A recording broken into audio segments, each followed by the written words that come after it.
Hola gente, ¿cómo están? Espero que muy bien. Bienvenidos nuevamente a mi canal, mi nombre es Memo y estoy con uno de mis mejores amigos que se llama Rodrigo Hunda, de Cartas de un Lector.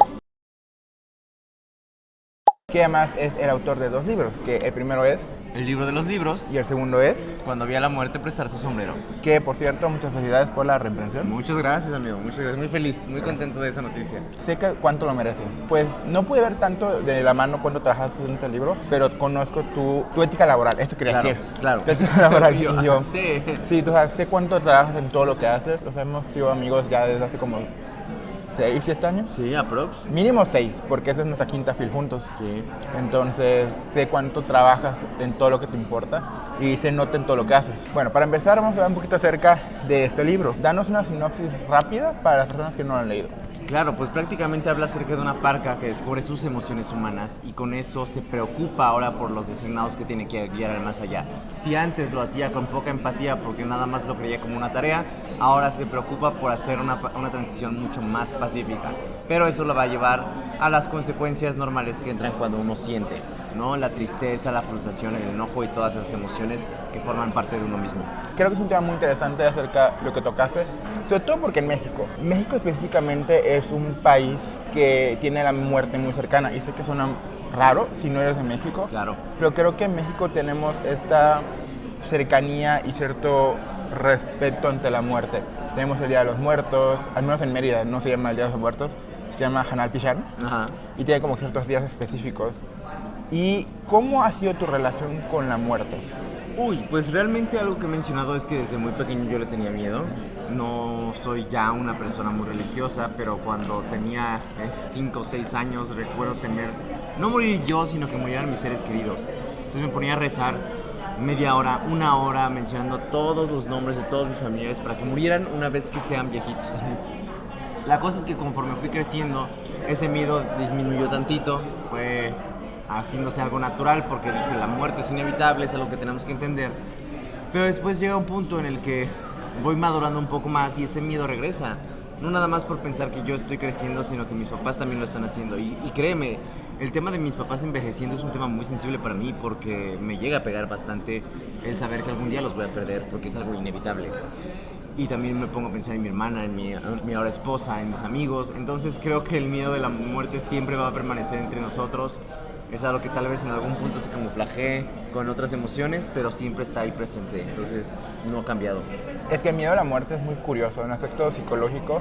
Es algo que no podemos evitar, o sea, lo único que tienes asegurado al momento de nacer es morir, o sea, no hay de otra, y creo que es algo muy difícil de afrontar, y independientemente de la edad que lo afrontes, o sea, en mi caso yo he afrontado la muerte desde que soy chico, Sí, o sea, claro. yo sí he vivido varias muertes, y nada te prepara para la siguiente, o sea, crees que te preparas, pero siempre hay otra y te pega de una manera diferente. Pasando un poquito en otras cositas, quisiera hablar un poquito acerca de cómo te sientes de pasar del libro de los libros a este libro. Es un cambio muy grande, sobre todo porque yo siempre me he dedicado a escribir relatos. Me encanta escribir historias cortas porque es un reto más grande el poner tantas emociones o una misma trama en pocas páginas. En este caso, pues escribo la historia de la parca en grande, en novela, porque no me dio para escribirlo en un relato. Originalmente iba a estar en el libro de los libros, pero me di cuenta que tenía mucho más que contar. Quería conocer a esta parca y fue que me aventuro a escribir más de 250 páginas para esta historia, que fue un reto monumental, pero no tanto por decir no sé qué voy a contar sobre ella, sino por tener las herramientas suficientes para contar su historia. Entonces me pongo a pensar en cómo lo hago diferente a los relatos. En los relatos las emociones pueden ser un poco más ambiguas. Aquí tengo que desarrollar en sus reflexiones, en sus monólogos, que la verdad lo disfruté muchísimo más que a la hora de escribir mis relatos. Pero es porque otra vez tuve la oportunidad de adentrarme más en su historia, conocerla a profundidad y encariñarme con ella como no lo hago en los cuentos. Yo sabía, o sea, igual no sé qué tanto quiero sacar de que mi relación contigo al momento de hacer estas preguntas, pero yo sí sabía que te gustan mucho los cuentos y los relatos y que originalmente uno de tus planes era hacer algo con ciertos relatos que tenías ahí recopilados. Sí, así es. ¿Fue más difícil o menos difícil el hecho de que este libro lo pudieras tomar como relatos? Porque realmente puedes separar dos partes del libro, un pre y un después. Sí, claro. Entonces, ¿qué vino primero? ¿Algún relato específico? Y es ok, esto puede ser antes o después, o hay un orden que tú estás cambiando mientras ibas escribiendo una novela. Pues realmente, a ver, como te decía, ¿no? La parque va a ser un relato, un cuento. Y cuando hago la transición a la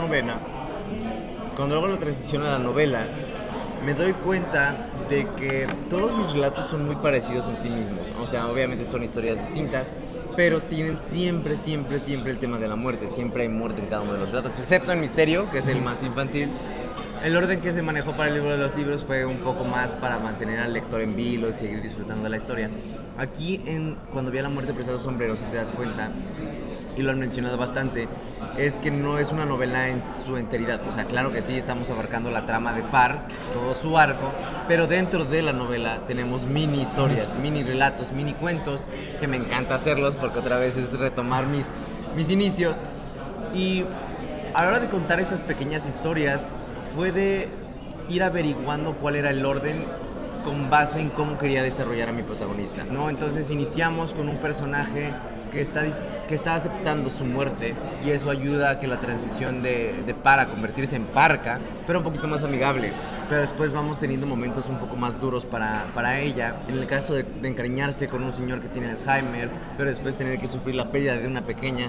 Entonces fueron como el orden que tuve que manejar para que Par aprendiera de ellos y pudiera seguir aplicándolos con los demás. Creo que Manhattan es una estructura muy buena dentro del libro. Creo que te atrapa y cada capítulo te deja con deseo de seguir leyendo. Y igual, me acuerdo haber leído el libro de los libros y que tan bien escribías y cómo se transportó a esta novela. ¿Cómo tus miedos y experiencias personales influyen en tus relatos, ya sea la muerte, ya sea la felicidad? Creo que la emoción más fuerte que está impregnada en el libro es la nostalgia. Porque algo que nos pasa muy a menudo, aun cuando estamos jóvenes, y muchos nos dicen por qué estando tan jóvenes piensan en la nostalgia, piensan en el pasado, pero es que justamente estamos creciendo muy rápido y no nos damos cuenta de lo rápido que pasa el tiempo. Entonces constantemente estamos viendo hacia atrás en lo que hicimos, en lo que no hicimos.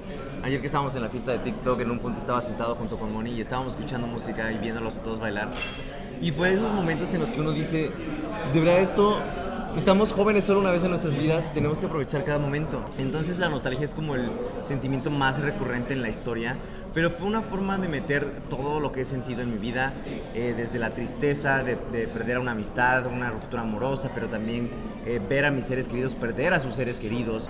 Fue muy difícil, una carga emocional muy pesada, porque era ponerme en los zapatos de cada uno de ellos en cada capítulo. Entonces era de que terminaba un capítulo un poco desgastado y tenía que iniciar el siguiente, que me iba a desgastar aún más, ¿no? Entonces me encanta porque es una forma de relacionarme yo con mi protagonista, que es Par, que le pasa exactamente lo mismo, se desgasta con un designado y luego tiene que ir con otro. Entonces eso me ayudó a poder impregnarle bien esas emociones al personaje.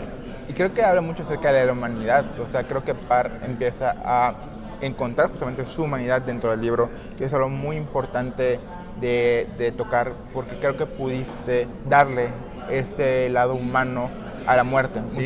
La muerte, la neta, le tenemos miedo. O sea, creo que no hay persona que no le tenga miedo a morir, o más que nada igual morir, ver a alguien que quieres morir. Entonces le diste mucha humanidad. ¿Cómo fue tu proceso de humanizarla? ¿Cómo fue este camino? Todo parte desde mi perspectiva a la hora de escribir, que es jamás he experimentado la pérdida de alguien, ni mascotas, ni familiares, ni amigos. Entonces escribo una parca que tampoco lo ha hecho, que claro, aunque es una parca y está rodeada de muerte, pues no se ha encariñado con nadie como para sentir que lo perdió. Entonces cuando empiezo a contar las emociones de la parca y cómo las está descubriendo, empiezo a notar que se empieza a encariñar con sus designados.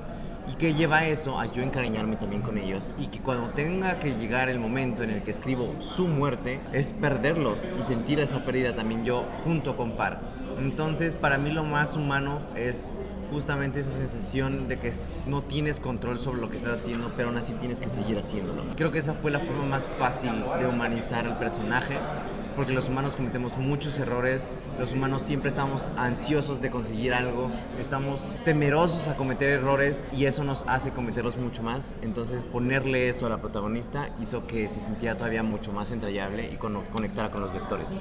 Creo que una de las cosas igual que quiero preguntarte y recalcar es que tocaste temas difíciles. Fuera de la muerte tocaste personas con Alzheimer, pérdidas de niños, feminicidios, Entonces, ¿cómo fue tu proceso de acercarte a esos temas que son tan delicados, pero igual relevantes, sobre todo en México? Justo, lo que mencionas es importantísimo. Son temas relevantes porque aquí en México casi no se habla de la salud mental. No se habla acerca de la inseguridad porque aunque la mencionamos de vez en cuando, no nos la tomamos en serio.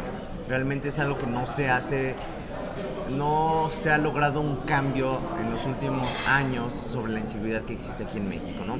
Y justamente ayer en una entrevista me preguntaban por qué decidí abordar el tema de los feminicidios y por qué tal vez no profundizar tanto en ello. Y lo que mencioné es que me importaba mucho mencionar para darle visibilidad a la temática. Pero ¿por qué no profundicé tanto en ello? Porque hay muchas más voces de mujeres que están dispuestas a contarte sus historias y yo simplemente soy alguien que puede visibilizarlas. Sí traté de hacer todo esto con mucho respeto porque sí hay temas muy sensibles, entonces hay una línea que no se puede cruzar, pero algo que me funcionó muchísimo es platicar con gente que ha tenido estas experiencias y vivencias, darles a leer el libro, o al menos estas pequeñas partes, y escuchar sus opiniones. Y eso ayudó a que la historia se sintiera todavía más real, porque al fin y al cabo, otra vez hablando de los feminicidios, como hombre jamás voy a experimentar lo que ellas viven. Entonces, pues qué mejor que tenerlo de primera mano de alguien más, leyendo esta historia y dando la recomendación o notando si hay algo que pueda cambiarse para que sea mucho más respetuoso hacia el tema. Pues igual creo que tocas algo que muchas veces no se toca, que si no me equivoco, porque no lo he leído, el libro de Cristina Rivera Garza lo toca, las personas que se quedan luego de un feminicidio. O sea, tocaste el dolor, el duelo y la frustración de las personas que se quedan. Creo que eso es una manera muy respetuosa y muy real. O sea, creo que todos sentiríamos así como Rebeca al momento de perder a alguien. Y creo que lo hiciste muy bien. ¿Tuviste algún momento en el cual tuviste algún bloqueo o un capítulo, una historia que se te hizo difícil? Porque como tú lo formatas, o sea, sí es una novela, pues, pero igual puedes verlo desde un aspecto de formato, de estructura, que eran mini cuentos. Entonces, ¿tuviste alguno de ellos que te causó más trabajo que el otro y dijiste, ok, voy a poner esto en pausa, puedo pasar al siguiente, o escribiste de manera lineal completa? Escribí todo de manera lineal, cronológica, porque ya tenía la idea de cómo iba a ir la novela. La cosa es que, aun cuando les digo mis relatos, como lo mencionas, de estas personas que van a guiar al más allá, muchas de ellas son cortas, o sea, realmente no ahondo en ellas, simplemente hablo lo suficiente para que aprenda de ellas. Pero hay un relato en específico en el que sí ahondo un poquito más, que es en el primer designado infantil de Par, que es Nati. Esa historia, la verdad, me quebró en muchísimas ocasiones. Tenía que hacer un montón de pausas porque me sentía muy mal de lo que estaba haciendo. Y no porque no lo estuviera disfrutando, sino porque otra vez era una carga emocional muy fuerte. Entonces había momentos en los que escribía esta interacción entre Nati y su mamá, Nati y su abuelo, y lo único que pensaba es en qué momento va a llegar ese punto en el que tenga que escribir su muerte. Y entre más lo pensaba, más triste me sentía, que es algo que nos pasa en la vida real. Estamos pensando en que alguien puede fallecer y nos sentimos mal y mal y mal porque no podemos hacer nada en vez de disfrutar esos momentos que tenemos ahí. Entonces Nati fue la historia más compleja para mí, fueron las pausas más grandes que tuve que hacer, momentos en los que salía llorando de mi estudio para ir a abrazar a Moni porque no podía. Entonces creo que en ese en específico fue el más fuerte. Sí, justamente que creo, o sea, fuera de la parte de la segunda parte de la novela, es el capítulo, la parte más larga del libro. ¿Sí? Creo que es importante recalcar que fue un capítulo que duele mucho, pero que creo que fue muy real y fue muy acertado al momento como trataste explicarle a un niño la muerte. Sí. Porque pues está muy difícil. Evitas leer libros muy cercanos a tu tema, sí, para no como decir, uy, chance copia esto, porque por ejemplo, de libros que puedo pensar que tratan la muerte, y son dos de mis favoritos, que es La ladrona de libros, de Marcus Zusak, y el otro que no creo que conozcas porque sí es de niños, que se llama La casa con patas de pollo, okay, de Sophie Anderson, que es un libro de mitología polaca. O sea, okay, básicamente hay una, más o menos como Par, son una bruja que lleva a las almas a otro lado, okay, y va moviéndose en una casa con patas de pollo, que es un libro que toca la muerte para niños, que es muy bueno. Entonces tú evitas esos libros para no chance agarrar algo. Sí, de hecho, antes de empezar a escribir tenía la intención de leer la ladrona de libros. La Chulada. cosa es que dije, me enteré después que la protagonista y quien narra la historia es la muerte, y dije, no me quiero sesgar, quiero que mi historia sea completamente original, porque sí, al fin y al cabo uno como artista puede inspirarse de otras ideas, pero quería que mi inspiración fuera genuina. También intenté ver la película de ¿Conoces a Joe Black? y me dijeron que la protagonista también es la muerte, entonces dije me voy a alejar completamente de ello. Sí, traté de alejarme por completo de ese tipo de historias. Ok. Y hablando acerca de justamente tus inspiraciones, ¿cómo ser lector inspira tu escritura? No, pues es que me he alimentado y empapado de la literatura de otros autores y eso es lo que me ha ayudado a crecer a mí como uno. Hay autores que me inspiran como Guillermo Arriaga con su crudeza, con lo cruel que puede llegar a ser con unas historias, pero tan humanas. Pero me encanta Sofía Segovia con Muy de las abejas, cómo es tan emocional, tan sensible ante la gente y eso me transmite muchísimas cosas. Y pues yo creo que sí o sí, además de ser Rodrigo Unda, este libro está lleno de otros nombres que me han ayudado a crecer también como persona. Ok, tengo unas últimas dos preguntas. Dale. ¿Cuál quieres? ¿Una de acerca de tu futuro o algo más sentimental? ¿Cuál quieres primero? Del futuro, a ver. Ok, que sí, o sea, sé que dijiste que sigue algo y es colaborativo y no puedes decir nada, Ajá. pero explícanos más o menos qué sigue para ti, tanto como Rodrigo Unda, escritor, y como Cartas a un lector. Claro, mi intención siempre ha sido seguir publicando novelas porque es algo que también estoy disfrutando mucho hacer. Eventualmente algún libro de relatos también me gustaría, pero yo siempre he dicho que mi plan a futuro, yo sé que puede ser a corto plazo o a largo plazo, es publicar en Alfaguara o ser el premio Alfaguara, Okay. que es una meta que tengo desde que tengo aproximadamente 16 años, pero de los siguientes proyectos tengo intención de abordar temas como lo es el bullying, pero también la relación tóxica con la religión, relaciones conflictivas que hay dentro de una misma familia y a veces se habla del árbol genealógico y cómo se debe podar, algo por el estilo. Pero siempre me va a importar también mucho hablar acerca del tema de la salud mental, entonces siempre va a estar presente en las historias que escriba. Y tanto chiste como parte de su libro, para una parte del libro empieza a llevar cartas de personas que se van Sí. a las personas que se quedan, pues. Quiero que me digas en pocas palabras, o cuantas quieras, pues, una carta de Rodrigo de ahora a Rodrigo que esperamos que fallezca cuando sea viejito. Pues mira, más allá de los logros, creo que le escribiría algo acerca de que espero que esté con la gente correcta, espero que siga rodeada de gente que lo quiere y que él quiere, y sobre todo que antes de partir nunca olvide todo el amor que recibió y todo el amor que dio. Yo creo que, conociendo un poquito tu historia, siendo tu amigo, más que nada, creo que y sé cuánto has superado de todo lo que has pasado de antes y sé cuánto has luchado por estar donde estás. Creo que, fuera de que es mi amigo, fuera de eso, creo que Rodrigo es una persona que ha demostrado madurez, que ha demostrado determinación y que pudo superar cosas que pues muchos pasamos. Entonces creo que es algo muy admirable y creo que Rodrigo, así como dijeron allá en la fiesta de TikTok, ha sido el parteaguas de esta era moderna, digamos, de creadores de contenido de libros.